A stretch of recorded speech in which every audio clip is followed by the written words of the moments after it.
ജാതി വിവേചനം കൊണ്ട് ജീർണിച്ച ലോകത്തിലെ ഇന്നത്തെ ഏറ്റവും വലിയ രാജ്യമായിരിക്കും ഒരുപക്ഷെ നമ്മുടെ ഇന്ത്യ. ഇതിനെതിരെ പോരാടിയ അഭിമാനികളായ മഹാന്മാരുടെ കൂടി നാടാണ് നമ്മുടേതെന്നത് മറക്കുന്നില്ല.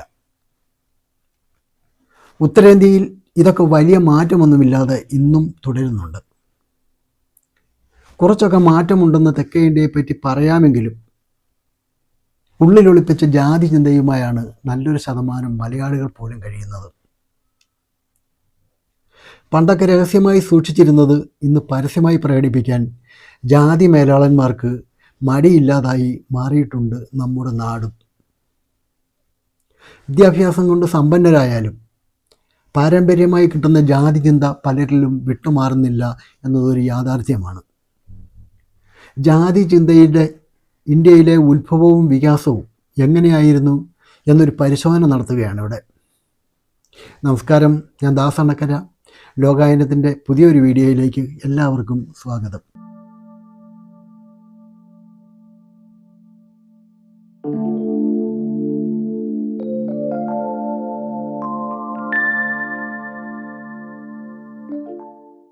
സ്പാനിഷ്, പോർച്ചുഗീസ് പൊതുവാക്കായ കാസ്റ്റ എന്നതിൽ നിന്നാണ് കാസ്റ്റ് എന്ന വാക്കിൻ്റെ ഉത്ഭവം. ഇത് അർത്ഥമാക്കുന്നത് വംശം അല്ലെങ്കിൽ ഇനം എന്നാണ്. ജാതി എന്ന് വിളിക്കപ്പെടുന്ന പരമ്പരാഗത ഇന്ത്യൻ സാമൂഹിക ഗ്രൂപ്പുകൾക്ക് പോർച്ചുഗീസുകാർ ആധുനിക അർത്ഥത്തിൽ കാസ്റ്റ എന്നുപയോഗിച്ചു. ജാതി എന്ന പേരുത്ഭവിക്കുന്നത് ജനനവുമായി ബന്ധപ്പെട്ട ജന എന്ന മൂലപദത്തിൽ നിന്നാണ്. ഗവേഷകരായ ആൻഡേഴ്സണും പാർക്കറും പറയുന്നതനുസരിച്ച് ജാതി എന്നത് വംശപരമ്പരയും ജനനവും അനുസരിച്ച് സ്റ്റാറ്റസ് ശ്രേണിയിലെ വ്യക്തികളുടെ സ്ഥാനം നിർണ്ണയിക്കുന്ന സാമൂഹിക വർഗ സംഘടനയുടെ പ്രയോഗരൂപമാണ്. പരമ്പരാഗതമായ ഈ സിദ്ധാന്തമനുസരിച്ച് ജാതി വ്യവസ്ഥ ദൈവിക ഉത്ഭവമാണ്. ചാതുർവർണ്ണ്യം മായാസൃഷ്ടം എന്നാണ് ഗീതാകാരൻ പറയുന്നത്. ബ്രഹ്മാവിൻ്റെ ശരീരത്തിൽ നിന്ന് ഉത്ഭവിച്ച വർണ്ണ സമ്പ്രദായത്തിൻ്റെ ഒരു വിപുലീകരണമാണ് ജാതി വ്യവസ്ഥയെന്ന് അതിൽ തന്നെ പറയുന്നുണ്ട്. അതായത് ചാതുർവർണ്ണ്യത്തിൻ്റെ ഒരു ബൈ പ്രോഡക്റ്റാണ് ജാതി. അധികാര ശ്രേണിയുടെ മുകളിൽ പ്രധാനമായും അധ്യാപകരും ആത്മീയ ബുദ്ധിജീവികളും ബ്രഹ്മാവിൻ്റെ മുഖത്ത് നിന്ന് വന്നവരെന്ന് അവർ വിശ്വസിക്കുന്നതുമായ ബ്രാഹ്മണരായിരുന്നു. ഇവരുടെ ധർമ്മം ആത്മീയ പ്രഭാഷണങ്ങളും പഠിപ്പിക്കലുമാണ്. ക്ഷത്രിയരാകട്ടെ യോദ്ധാക്കളും ഭരണാധികാരികളും ആയിരിക്കണം. ബ്രഹ്മാവിൻ്റെ കൈകളിൽ നിന്നാണ് ഇവർ വന്നത്. വൈശ്യർ അഥവാ കച്ചവടക്കാർ അവൻ്റെ തുടകളിൽ നിന്നാണ് സൃഷ്ടിക്കപ്പെട്ടത്. കൃഷി അല്ലെങ്കിൽ കച്ചവടമാണ് ഇവരുടെ മാർഗം. താഴെ ബ്രഹ്മാവിൻ്റെ പാദത്തിൽ നിന്ന് വന്നവരാണ് ശൂദ്രർ. പാദങ്ങൾ മുഴുവൻ ശരീരത്തെയും താങ്ങി നിർത്തുന്നതിനാൽ ശൂദ്രരുടെ കടമ മറ്റ് 3 വർണ്ണക്കാരെയും പരിപാലിക്കുക എന്നതാണ്. വർണ്ണങ്ങൾ തമ്മിലുള്ള സങ്കലനം മൂലം ഉപജാതികൾ പിന്നീട് ഉയർന്നു വന്നു. ഇന്ത്യൻ സമൂഹത്തിൻ്റെ ജാതി വർഗീകരണത്തിൻ്റെ ഉത്ഭവം ചാതുർവർണ്ണ്യ സമ്പ്രദായത്തിൽ നിന്നാണെന്ന് സംശയമില്ലാത്ത കാര്യമാണ്. സാമൂഹ്യ ശാസ്ത്രജ്ഞനായ DN മജുംദാർ ഇന്ത്യയിലെ വംശങ്ങളും സംസ്കാരവും എന്ന തൻ്റെ ഗ്രന്ഥത്തിൽ പറയുന്നത് ഇന്ത്യയിൽ ആര്യന്മാരുടെ ആഗമനത്തിന് ശേഷമാണ് ജാതി വ്യവസ്ഥയുടെ ജനനം എന്നാണ്. ഋഗ്വേദ സാഹിത്യത്തിൽ ആര്യരും അനാര്യരും തമ്മിലുള്ള വ്യത്യാസങ്ങൾ വളരെ പ്രാധാന്യത്തോടെ ഊന്നിപ്പറയുന്നു. അവരുടെ മുഖഛായ മാത്രമല്ല, ഭാഷ, സംസ്കാരം, മതപരമായ ആചാരങ്ങൾ, ശാരീരിക പ്രത്യേകതകൾ എന്നിവയിലൊക്കെ അത് പ്രകടമാണ്. വേദകാലത്ത് നിലനിന്നിരുന്ന വർണ്ണ സമ്പ്രദായം പ്രധാനമായും തൊഴിൽ വിഭജനത്തെ അടിസ്ഥാനമാക്കിയുള്ളതായിരുന്നു. ഋഗ്വേദത്തിൽ ബ്രഹ്മ, ക്ഷത്ര, വിസ് എന്നീ 3 വർഗങ്ങൾ പതിവായി പരാമർശിക്കപ്പെടുന്നുണ്ട്. ബ്രഹ്മ കവികൾ, പുരോഹിതർ എന്നിവരെയും ക്ഷത്ര യോദ്ധാവ്, മുഖ്യ ഭരണാധികാരി എന്നിവരെയും പ്രതിനിധീകരിച്ചു. വിസ് എന്നതിൽ മറ്റെല്ലാ സാധാരണക്കാരും ഉൾപ്പെടുന്നു. 4ാം തരത്തിൻ്റെ പേര് ശൂദ്രൻ. ഇവർ വീട്ടുവേലക്കാരെ പ്രതിനിധീകരിച്ചു. ഈ രാഷ്ട്രീയ സിദ്ധാന്തമനുസരിച്ച് സമൂഹത്തിൻ്റെ ഏറ്റവും ഉയർന്ന ശ്രേണിയിൽ തങ്ങളെ തന്നെ പ്രതിഷ്ഠിക്കുന്നതിനായി ബ്രാഹ്മണർ കണ്ടുപിടിച്ച ഒരു സമർത്ഥമായ ഉപകരണമാണ് ജാതി വ്യവസ്ഥ. ഇൻഡോ ആര്യൻ സംസ്കാരത്തിൻ്റെ ബ്രാഹ്മണ ശിശുവാണ് ജാതി. അത് ഗംഗയുടെ ദേശത്ത് നിന്ന് ഇന്ത്യയുടെ മറ്റു ഭാഗങ്ങളിലേക്ക് വ്യാപിച്ചു എന്നാണ് ഡോക്ടർ ഖുരെ പറയുന്നത്. രാജ്യത്തിൻ്റെ ഭരണാധികാരിയുടെ പിന്തുണ ലഭിക്കുന്നതിനായി പുരോഹിതനായ ബ്രാഹ്മണർ രാജാവിൻ്റെ ആത്മീയ ഉപദേഷ്ടാക്കൾ ആയിരിക്കണം എന്ന ആശയം കൂട്ടിച്ചേർത്തു. തൊഴിൽ അനുസരിച്ചാണ് ജാതി ശ്രേണി. മികച്ചതും മാന്യവുമായതായി കണക്കാക്കപ്പെട്ടിരുന്ന തൊഴിലുകൾ അത് ചെയ്യുന്ന വ്യക്തികളെ താഴ്ന്ന തൊഴിലുകളിൽ ഏർപ്പെട്ടിരിക്കുന്നവരെക്കാൾ ശ്രേഷ്ഠരാക്കി. ലോഹത്തിൽ പണി ചെയ്യുന്നവർ കമ്മാരക്കാർ ആയി. തുകൽപ്പണിക്കാരൻ ചമാർ, എണ്ണ ആട്ടുന്നവരെ തെലി എന്ന ജാതിയാക്കി. ഇവർക്കിടയിലെല്ലാം നിരവധി ഉപജാതികളും ഉണ്ടായി. ജാതി വ്യവസ്ഥ പെട്ടെന്നോ ഒരു പ്രത്യേക കാലയളവിലോ നിലവിൽ വന്നതല്ല.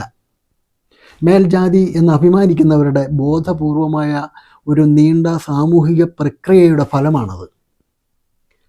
കർമ്മധർമ്മ സിദ്ധാന്തങ്ങളും ജാതി വ്യവസ്ഥയുടെ ഉത്ഭവത്തെ എങ്ങനെയാണ് വിശദീകരിക്കുന്നതെന്ന് കാണാം. കർമ്മ സിദ്ധാന്തം ഒരു മനുഷ്യൻ ഒരു പ്രത്യേക ജാതിയിൽ ജനിക്കുന്നത് മുൻ ജന്മത്തിലെ അവൻ്റെ പ്രവൃത്തിയുടെ, അതായത് കർമ്മഫലമാണെന്നാണ്. ധർമ്മസിദ്ധാന്തം കൊണ്ട് ഉദ്ദേശിക്കുന്നത് ജാതി വ്യവസ്ഥയെയും ജാതിയുടെ തത്വങ്ങളെയും അംഗീകരിക്കുന്ന ഒരു മനുഷ്യനെയാണ്. ആ ധർമ്മമനുസരിച്ച് അയാൾ ജീവിക്കണം. ധർമ്മം സ്ഥിരീകരിക്കുന്നത് സമ്പന്നമായ ഉയർന്ന ജാതിയിലുള്ള ഒരാളുടെ ജനനത്തെയാണ്. ഇതിൻ്റെ ലംഘനം താഴ്ന്നതും ദരിദ്രവുമായ ജാതിയിൽ പിന്നീട് അയാൾക്ക് അടുത്ത ജന്മത്തിൽ ജനിക്കേണ്ടി വരും എന്ന് പ്രഖ്യാപിക്കുന്നു. വേദാനന്തര കാലഘട്ടത്തിൽ നിന്നാണ് ആര്യയുടെയും ശൂദ്രൻ്റെയും വേർതിരിവ് ദ്വിജ, ശൂദ്രൻ എന്നിങ്ങനെ കാണപ്പെടുന്നത്.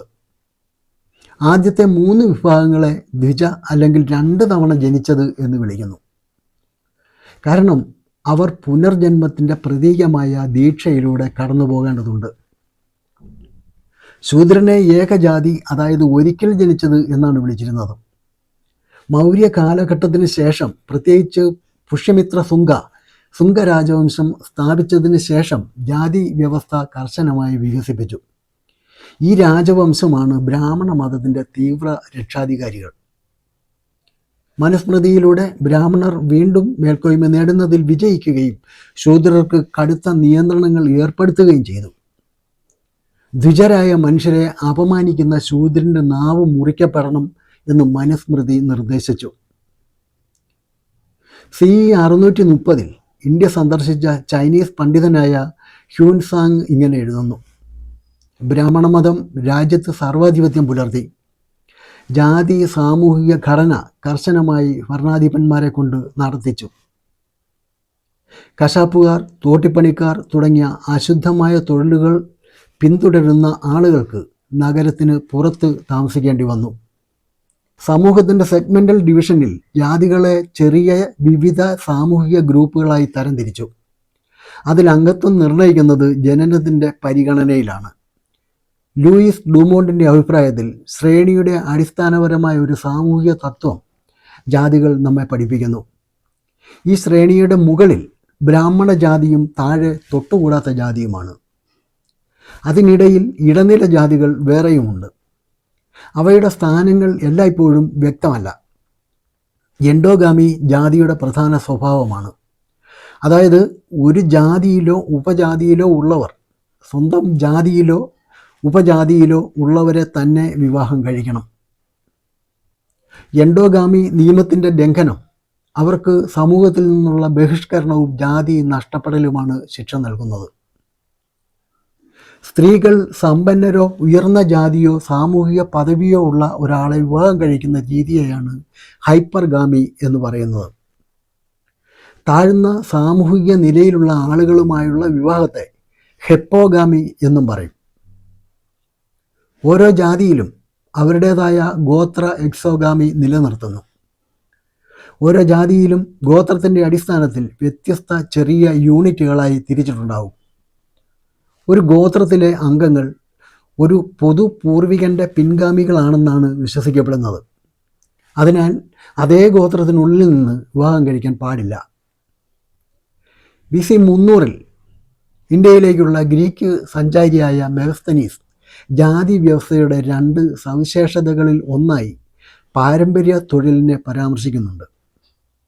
മറ്റൊന്ന് എൻഡോഗാമിയാണ്. സാധാരണയായി ഒരു ജാതിയുടെ രക്തശുദ്ധി മലിനീകരിക്കപ്പെടുമെന്ന സങ്കല്പം കാരണം സാമൂഹിക തലത്തിൽ തന്നേക്കാൾ താഴെ നിൽക്കുന്ന മറ്റേതൊരു ജാതിയിൽ നിന്നും പാകം ചെയ്ത ഭക്ഷണം ഇവർ സ്വീകരിക്കില്ല. ഭക്ഷണക്രമവുമായി ബന്ധപ്പെട്ട് പലതരത്തിലുള്ള വിലക്കുകളാണ് നിലവിൽ ഉണ്ടായിരുന്നത്. ഭക്ഷണം പാകം ചെയ്യാൻ കഴിയുന്ന വ്യക്തികളെ നിർവചിക്കുന്നതിൽ ചിലർക്കുള്ള നിരോധനം, ഭക്ഷണത്തിൽ പാലിക്കേണ്ട അനുഷ്ഠാനം നിശ്ചയിക്കുന്ന നിബന്ധനകൾ, ഒരാൾക്ക് ഭക്ഷണം കഴിക്കാൻ കഴിയുന്ന ചില വ്യക്തികളുമായി ബന്ധപ്പെട്ട വിലക്ക്, ഒരാൾ കുടിക്കുന്നതിനോ പാചകം ചെയ്യുന്നതിനോ ഉപയോഗിക്കുന്ന പാത്രത്തിൻ്റെ സ്വഭാവവുമായി, അതായത് മണ്ണ്, ചെമ്പ് തുടങ്ങിയ പാത്രങ്ങൾ ഉപയോഗിക്കുന്നതുമായി ബന്ധപ്പെട്ടിരിക്കുന്ന വിലക്ക് തുടങ്ങിയവ. ഉത്തരേന്ത്യയിൽ നെയ്യിൽ പാകം ചെയ്ത ഭക്ഷണം തൻ്റേതിനേക്കാൾ താഴ്ന്നതും തിരഞ്ഞെടുക്കപ്പെട്ടതുമായ ചില ജാതികളിൽ നിന്ന് മാത്രമേ ബ്രാഹ്മണർ സ്വീകരിക്കൂ.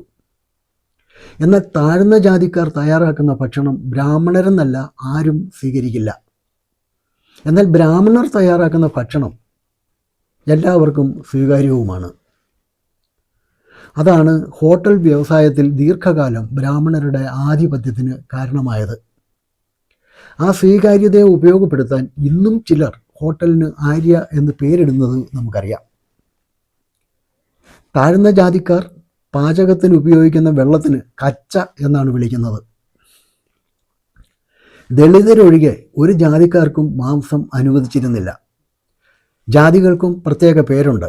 പേര് ഒരു പ്രത്യേക തൊഴിലുമായി ബന്ധപ്പെട്ടതായിരിക്കും. ഉയർന്ന ജാതിക്കാർ ആചാരപരവും ആത്മീയവും വംശീയവുമായ വിശുദ്ധി അവകാശപ്പെട്ട് അതിൻ്റെ മലിനീകരണ സങ്കല്പത്തിലൂടെ താഴ്ന്ന ജാതിക്കാരെ അകറ്റി നിർത്തി. മലിനീകരണം എന്ന ആശയം കൊണ്ട് ഉദ്ദേശിക്കുന്നത് താഴ്ന്ന ജാതിക്കാരൻ്റെ സ്പർശനം ഉയർന്ന ജാതിക്കാരനെ മലിനമാക്കുകയോ അശുദ്ധമാക്കുകയോ ചെയ്യുമെന്നാണ്. അവൻ്റെ നിഴൽ പോലും ഉയർന്ന ജാതിക്കാരനെ മലിനമാക്കാൻ പര്യാപ്തമാണെന്നാണ് കണക്കാക്കപ്പെടുന്നത്. ഓരോ ജാതിയുടെയും പദവി ജാതി നിയമങ്ങളാൽ മാത്രമല്ല കൺവെൻഷനുകളാലും ശ്രദ്ധാപൂർവം പരിരക്ഷിക്കപ്പെടുന്നു. ജാതി പഞ്ചായത്ത് എന്ന ഭരണസമിതിയിലൂടെയോ ബോർഡിലൂടെയോ അവരുടെ സമൂഹം പരസ്യമായി ഇവ നടപ്പിലാക്കുന്നു. മധ്യപ്രദേശിലെ കുൽദ്രിയ, ദക്ഷിണ രാജസ്ഥാനിലെ ജോഖില എന്നിങ്ങനെ വിവിധ പ്രദേശങ്ങളിലെ ജാതികൾക്കും ഈ പഞ്ചായത്തുകൾക്കും പ്രത്യേക രീതിയിലാണ് പേരിട്ടിരിക്കുന്നത്. വർണ്ണവും ജാതിയും രണ്ട് വ്യത്യസ്തങ്ങളായ സങ്കല്പങ്ങളാണ്. അക്ഷരാർത്ഥത്തിൽ വർണ്ണ എന്നാൽ നിറം എന്നാണ് അർത്ഥമാക്കുന്നത്. അതിനാൽ വർണ്ണം ഒരാളുടെ നിറത്തെക്കുറിച്ചോ ജോലിയെക്കുറിച്ചോ ബന്ധപ്പെട്ടതാണ്. ജാതികൾ എണ്ണത്തിൽ വളരെ വലുതാണ്. ജാതികൾക്ക് ഉപജാതികൾ എന്നറിയപ്പെടുന്ന നിരവധി അവാന്തര വിഭാഗങ്ങളുമുണ്ട്. ഇതിൽ പ്രാദേശിക വ്യതിയാനങ്ങളുടെ സാന്നിധ്യം കൂടുതലും ഭാഷാപരമായ വ്യത്യാസങ്ങളെ അടിസ്ഥാനമാക്കിയുള്ളതാണ്.